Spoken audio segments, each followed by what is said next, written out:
우리 자녀분들에게 한번 인사할까요? 메리 크리스마스!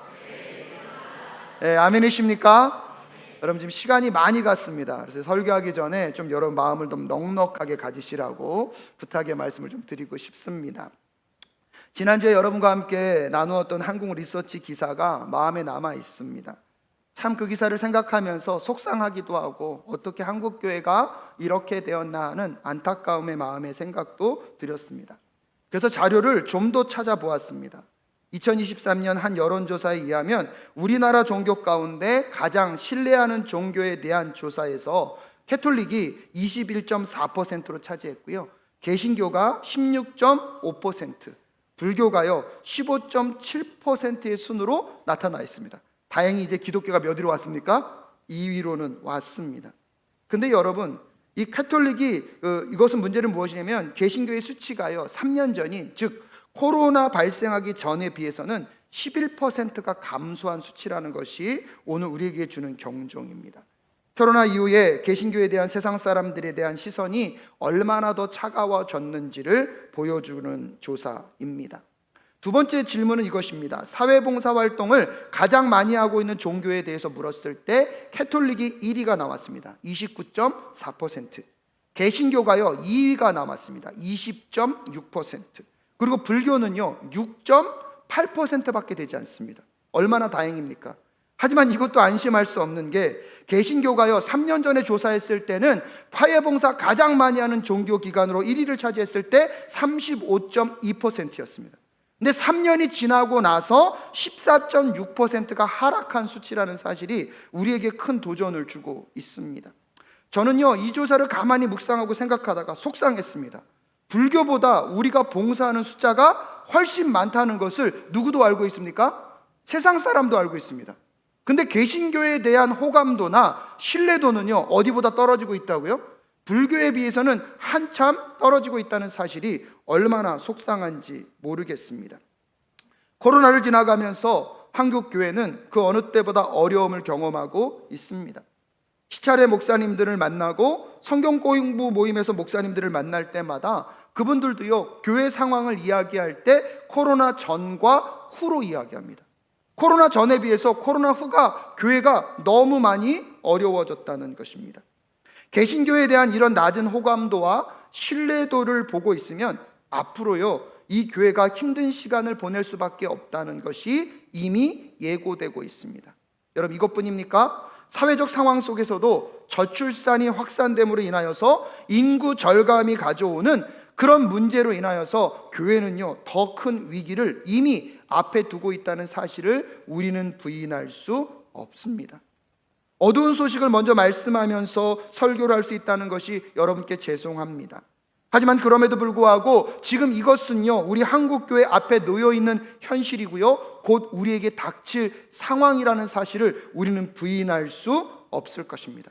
하지만 교회가 어렵다고 말하는 이 시점 가운데 다시 우리는 교회의 교회됨을 향하여서 나아가야 할 줄로 믿습니다. 다시 교회가 교회되기 위하여서 우리가 지켜야 할 본질이 무엇인지를 잊지 않고 점검하며 나아가는 우리 사랑교회가 될 수 있기를 간절히 소원합니다.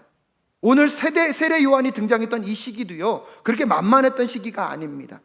로마의 식민지로 살아가면서 정치적으로 사회적으로 굉장한 어려움을 겪었고요, 정치적 사회적 어려움뿐만 아니라 이스라엘 민족들은요 말라기 이후에 400년 동안 하나님의 침묵 시대를 맞이합니다. 하나님이 선지자들을 보내지 않으셔서 하나님의 말씀이 끊어진 세대, 영적으로도요 가장 어두운 터널을 지나가고 있는 것이 지금 세례 요한의 등장의 시점입니다. 어렵고 힘든 시기였는데요 오히려 그때에 하나님은 온 인류를 위한 구원자 예수 그리스도를 보내주셨습니다. 가장 어렵고 힘든 그 시기에 하나님이 세례 요한을 세우셔서 하나님의 거룩한 주님을 예배하는 사람으로 세우시고 계심을 믿음으로 바라보실 수 있기를 주님의 이름으로 축복합니다. 그러기에 한국교회가 어렵고 위기라고 하고 있지만 그 위기 가운데 우리가 하나님께 다시 쓰임받으며 주님을 예배하는 교회, 주님을 예배하는 것을 준비하는 우리 모든 성도님들이 되실 수 있기를 주님의 이름으로 축복합니다. 그렇다면 첫 번째로요, 어떤 사람들이 주님의 길을 예비하는 사람들이 될 수 있을까요?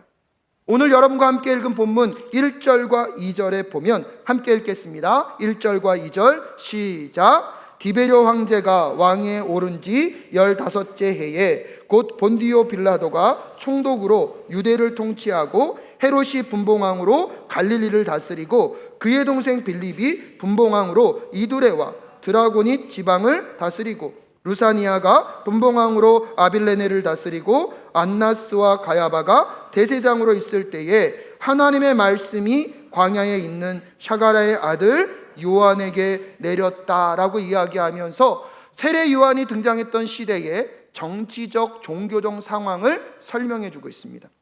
특별히 이 로마가 식민지를 통치하는 방법 중에 하나가 무엇이냐면, 오늘 그 로마의 황제가 누구라고 소개하고 있냐면 디베료 황제라고 소개하고 나서 유다 지방에는 총독인 본디오 빌라도가 있었고 갈릴리 지방은 분봉왕인 빌립이 다스리고 있었고 아두레와 드라고닛은 분봉왕 빌립이 다스리고 있었고 그 다음에 루시니아 지역은 아빌레네라는 사람이 루시니아가 아빌레네를 지키는 분봉왕으로 나와 있습니다.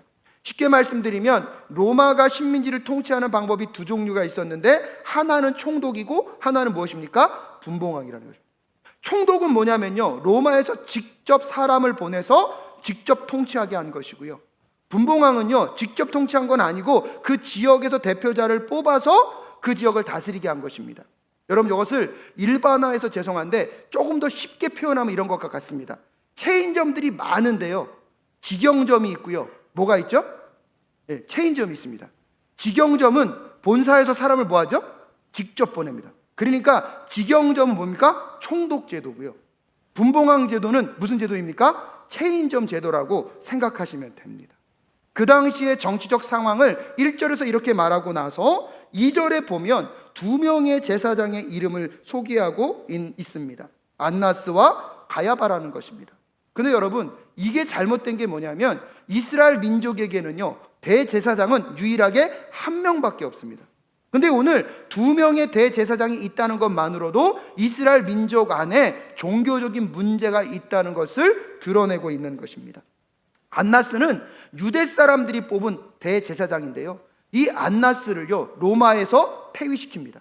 그리고 나서 그의 사위인 누구를 대제사장으로 삼냐면 가야바를 대제사장으로 삼는데, 문제는 뭐냐면 유대인들은요 대제사장직은 종신직이라고 생각했습니다. 언제 끝나는 것입니까? 죽을 때 끝나는 거예요. 그러니까 이 안나스가 폐위됐음에도 불구하고 그를 여전히 뭐라고 부르는 것입니까? 대제사장으로 부르고 있고 안나스도 그의 영향력을 끼치고 있었습니다. 하지만 그도 있음과 동시에 로마에서 세운 누구도 대제사장입니까? 가야바라는 사람도 대제사장으로 있었기 때문에 지금 이스라엘 민족 안에는 두 명의 대제사장이 있었다는 것을 우리에게 알려주고 있습니다. 누가는요 의도적으로 이 세례 요한이 등장하는 시점에 정치적인 상황과 종교적인 상황을 우리에게 알려주고 있습니다. 왜 이렇게 정치적인 상황과 종교적인 상황을 우리에게 알려주고 있을까요? 팔레스타인 지역을 쥐락펴락했던 정치적, 종교적 그 실세의 세력이 있었지만 여러분, 그들에게 하나님의 말씀이 임한 것이 아니라 누구에게 하나님의 말씀이 임합니까? 요한에게 하나님의 말씀이 임했다는 것입니다. 2절 후반절에 보면 하나님의 말씀이 광야에 있는 사가랴의 아들 요한에게 내렸다라고 이야기하고 있습니다. 세상의 중심부의 사람이 아니라 누구도 가려고 하지 않는 그 광야 변두리에 있었던 그 요한에게 하나님의 말씀이 임하게 되었습니다. 사랑하는 여러분, 주님의 길을 예비하는 사람은 소유가 많은 사람이 아닙니다. 스펙이 좋은 사람이 아닙니다. 가문이 탁월한 사람이 아니고 출신 성분이 좋은 사람이 아닙니다. 여러분, 하나님의 길을, 주님의 길을 예비할 수 있는 사람은 믿음의 사람이며 하나님의 말씀이 임한 사람인 줄로 믿습니다. 하나님에 대한 신뢰와 믿음이 있는 사람, 여러분, 그 사람들을 통하여서 하나님은 하나님의 위대한 일들을 오늘도 이 땅 가운데 나타내시는 줄로 믿습니다. 이스라엘 민족의 400년 동안의 영적 침체를 끊어낸 사람, 그 사람이 누구입니까? 세례 요한입니다.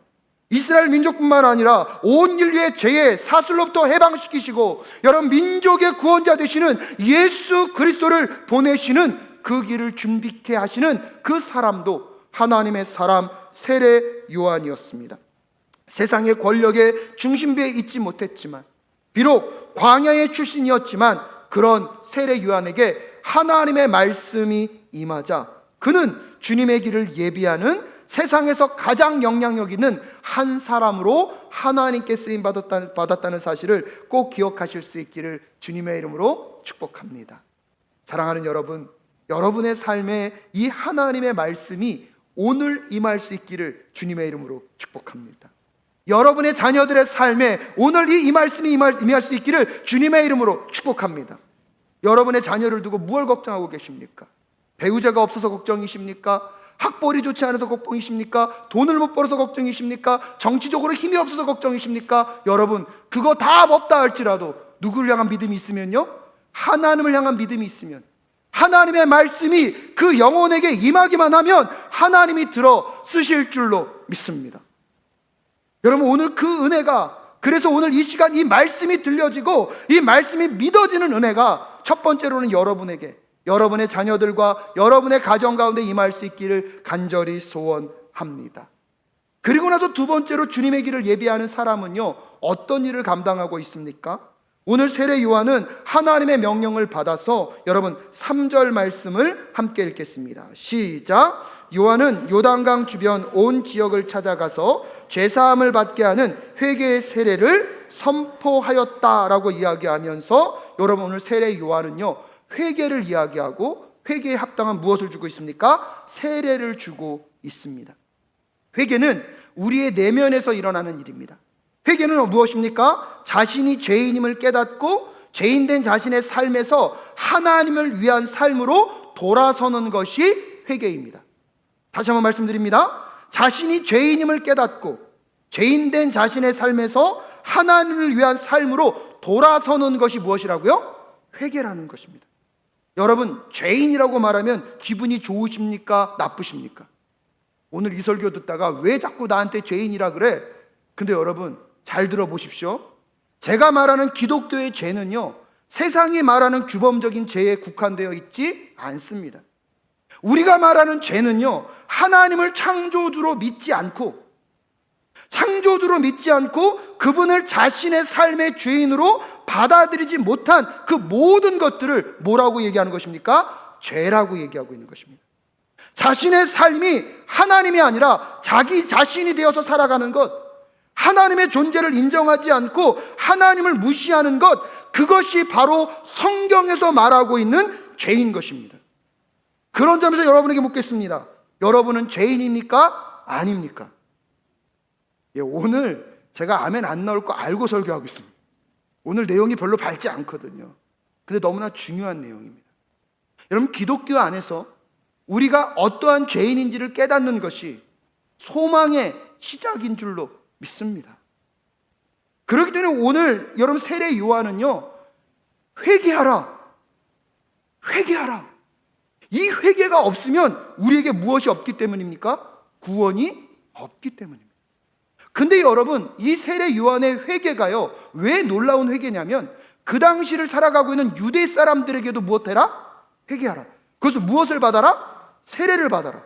근데 그 당시 유대 사람들은요, 아브라함의 혈통이기 때문에, 나는 아브라함의 혈통으로 태어났기 때문에 어떻게 살더라도 누구의 백성이 될 수 있다? 하나님의 백성이 될 수 있다.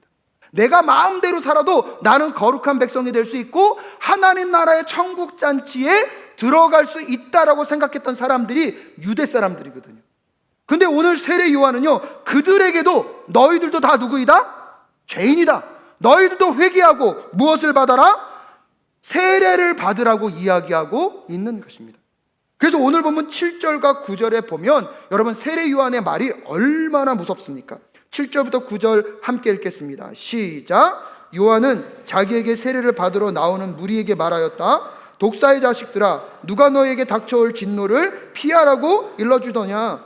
회개에 알맞은 열매를 맺어라. 너희는 속으로 아브라함은 우리의 조상이다 하고 말하지 말아라. 내가 너에게 말한다. 하나님께서는 이 돌들로도 아브라함의 자손을 만드실 수 있다.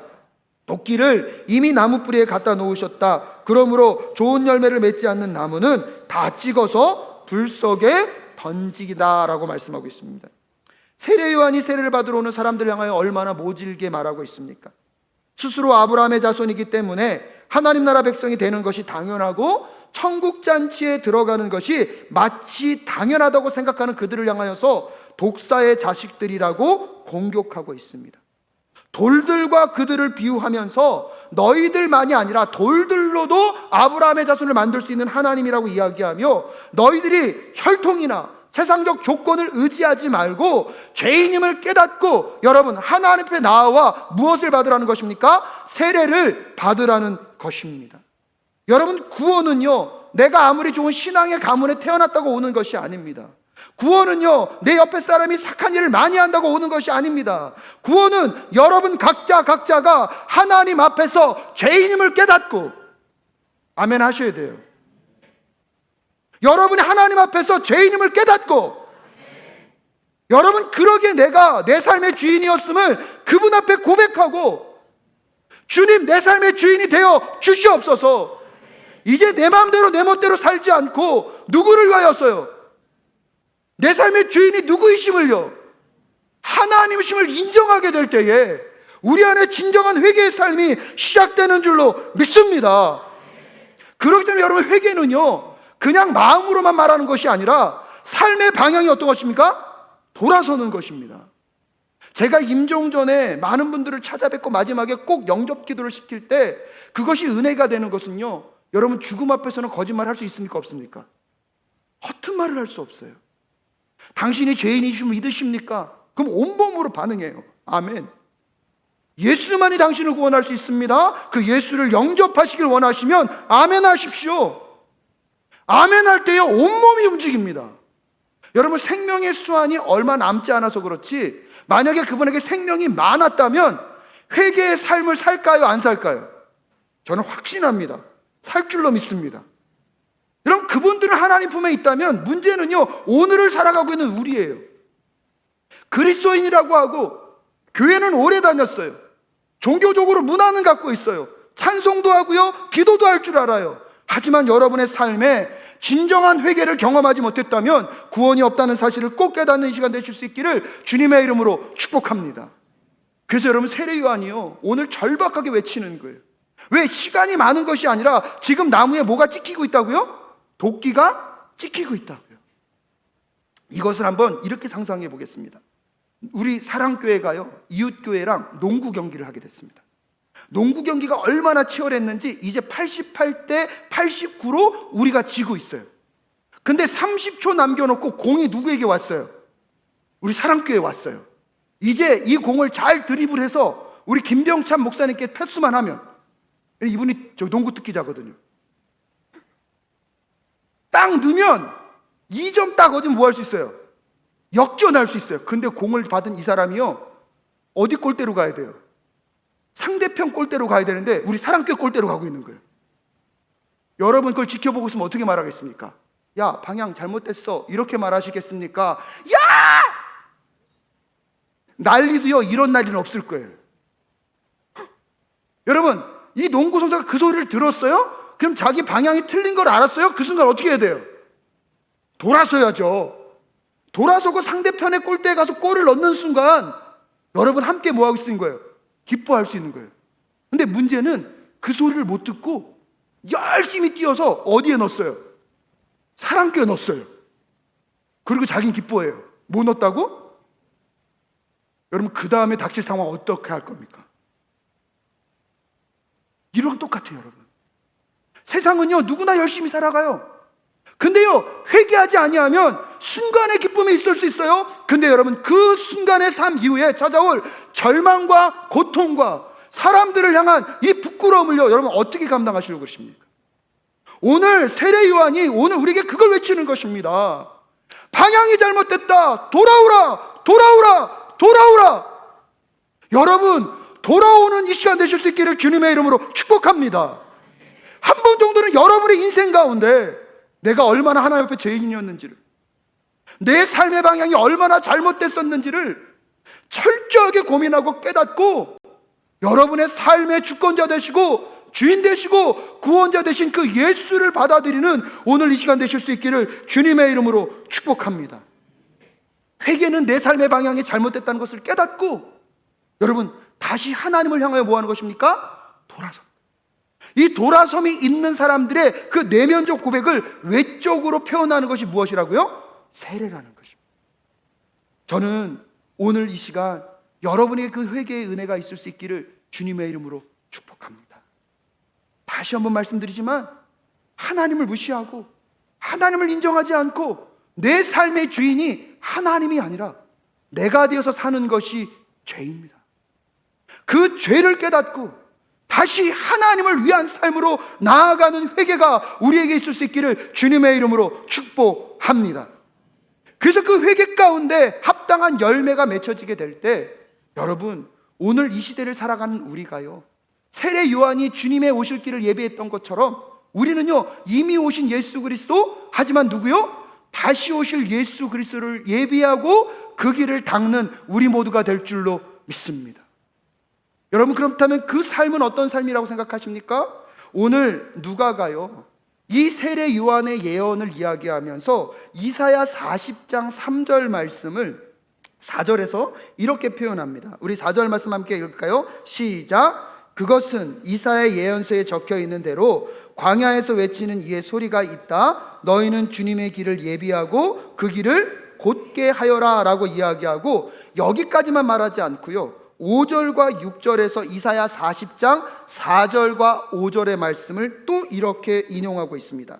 5절과 6절 함께 읽겠습니다. 시작. 모든 골짜기는 메우고 모든 산과 언덕은 평평하게 하고 굽은 것은 곧게 하고 험한 길은 평탄하게 해야 할 것이니 모든 사람이 하나님의 구원을 보게 될 것이다. 사랑하는 여러분, 그 어느 때보다 개신교에 향한 냉담이 심해지고 있습니다. 교회는요 정말로 큰 위기 앞에 놓여 있습니다. 그럼에도 불구하고 우리 교회가 교회의 본질, 교회의 교회됨을 지켜갈 수만 있다면 하나님은 그 교회들을 통하여서 하나님의 위대한 일들을 반드시 나타내실 줄로 믿습니다. 그렇다면 여러분, 우리 사랑교회는 믿지 않는 무리들이 중요한 것이 아니라 정말 회개를 경험하고 예수 그리스도가 내 삶의 주인 된 삶을 살겠다고 여러분 하나님 앞에 나온 자들로 가득 차는 교회가 될 수 있기를 주님의 이름으로 축복합니다. 그래서 아직 그 예수 그리스도를 만나지 못했고 회개를 경험하지 못했던 분들에게도 주님 끝없는 사랑과 그들을 베풀므로 인하여서 주님 앞으로 초대하는 교회가 우리 사랑교회 될 수 있기를 간절히 소원합니다. 마치 골짜기가 되고 산과 언덕과 같은 것들로 굽어졌던 걸로 세상 사람들이 교회로 오는 것들을 불패하는 이 시대가 있다면 우리가 회개하고 회개에 합당한 열매를 맺어서 여러분 정말로 골짜기를 메우고 산과 언덕을 평평하게 하고 굽었던 길들을 곧게 하여서 세상의 수많은 사람들이 사랑교회를 통하여서 하나님의 구원을 볼 수 있도록 함께 주님의 오실 길들을 예배하는 우리 모두가 될 수 있기를 주님의 이름으로 축복합니다. 그래서 이 회개에 대한 이야기를 듣는 사람이 세례 요한에게 이렇게 묻습니다. 10절에 무리가 요한에게 물었다. 그러면 우리는 무엇을 해야 합니까? 그것에 대한 대답이 11절부터 14절 말씀입니다. 함께 읽겠습니다. 시작. 요한이 그들에게 대답하였다. 속옷을 2벌 가진 사람은 없는 사람에게 나누어 주고 먹을 것을 가진 사람도 그렇게 하여라. 세리들도 세례를 받으러 와서 그에게 물었다. 선생님, 우리는 무엇을 해야 하겠습니까? 요한은 그들에게 대답하였다. 너희에게 해준 것보다 더 받지 말아라. 또 군인들도 그에게 물었다. 그러면 우리들은 무엇을 해야 하겠습니까? 요한이 그들에게 대답하였다. 아무에게도 협박하여 억지로 빼앗거나 거짓 고소를 하여 빼앗거나 속여서 빼앗지 말고 너희의 봉급으로 만족하게 여기라 라고 이야기하고 있습니다. 크게 3가지입니다. 첫 번째는요, 가지고 있는 것을 나누며 살라는 것입니다. 가지고 있는 것을 무엇하며 살라고요? 나누며 살라는. 두 번째는 뭐냐면 자신의 직장과 사업의 장소에서 공정과 정직과 성실하게 행동하라는 것입니다. 세 번째는 무엇입니까? 자신에게 허락된 수입 안에서 만족하고 자족하라는 것입니다. 여러분, 그렇게 회개에 합당한 열매를 맺게 될 때 여러분, 골짜기가 뭐가 되고요? 메어지고요, 산과 언덕이 평지가 되고요, 굽었던 길이 펴지게 될 줄로 믿습니다. 누구를 통하여서요? 우리의 회개의 열매를 통하여서. 여러분, 착한 삶이 세상을 바꾸는 게 아닙니다. 회개의 열매가 세상을 변화시킬 줄로 믿습니다. 그러기 위해서 여러분, 오늘 말씀을 마무리 지으면서 여러분 각자의 회개가 점검될 수 있기를, 회개가 점검될 수 있기를 주님의 이름으로 축복합니다.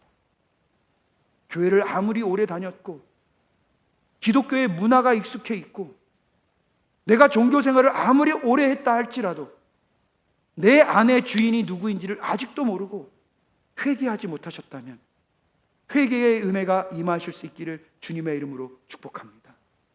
회개하고 구원의 삶을 살고 계셨던 분들, 하지만 아직 그 열정과 그분을 향한 마음이 식었던 분들, 다시 오늘 회개의 영이 임하셔서 예수를 향한 여러분의 삶이 다시 회복되실 수 있기를 주님의 이름으로 축복합니다.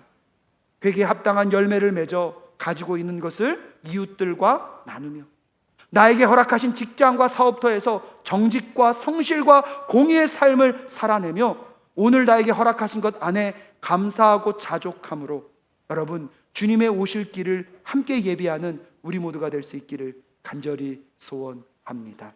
우리 찬양 고백하시면서 우리의 회개를 다시 한번 점검하고 주님께 돌아가는 시간이 되실 수 있기를 소원합니다.